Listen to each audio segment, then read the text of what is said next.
नमस्कार, PSR news मध्ये आपलं हार्दिक स्वागत। निलंगा तालुक्यातील रामलिंग मुदगळ एक शांत साधं गाव, पण गेल्या काही दिवसात इथं घडलेली अशी घटना संपूर्ण परिसर हादरून गेला। शेताच्या बांधावर रक्ताने माखलेला मृतदेह सापडतो।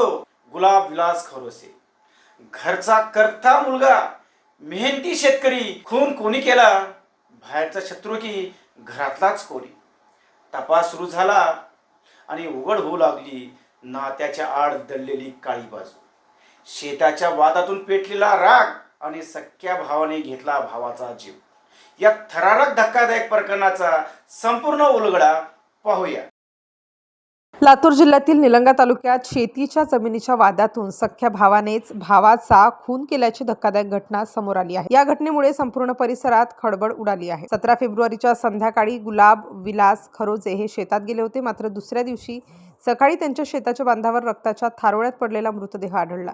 डोक्यावर गंभीर मारहाणीच्या खुणा आणि गळा आवळल्याचे स्पष्ट निशाण दिसून आले। प्राथमिक तपासात हा अपघात नसून थेट खून असल्याचे स्पष्ट झाले। घटनेची माहिती मिळताच पोलीस यंत्रणा सक्रिय झाली।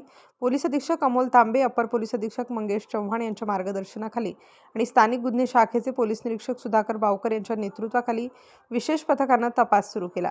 घटनास्थळाचा पंचनामा, तांत्रिक तपास, मोबाईल लोकेशन आणि गुप्त माहितीच्या आधारे संशयाची सुई मृताचा धाकटा भाऊ उल्हास खरोजे याच्याकडे वळली।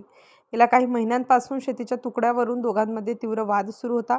पोलिसांनी उल्हासला ताब्यात घेऊन कसून चौकशी केली असता तो सुरुवातीला दिशाभूल करत होता, मात्र पुरावे समोर ठेवल्यानंतर तो कोसळला आणि खुनाची कबुली दिली। चौकशीत समोर आलेल्या माहितीनुसार वादाच्या भरात आरोपीने लाकडी दांड्याने डोक्यावर वार केले आणि खाली पडल्यावर गळा आवळून खून केला। गुन्हा लपवण्यासाठी घटनास्थळावर फेरफार करण्याचाही प्रयत्न करण्यात आला, मात्र पोलिसांच्या तातडीच्या कारवाईमुळे 72 तासात गुन्ह्याचा उलगडा करण्यात यश आले।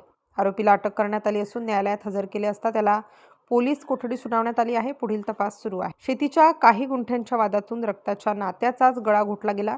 निलंग्यातील ही घटना समाजाला विचार करायला भाग पाडणारी ठरली आहे।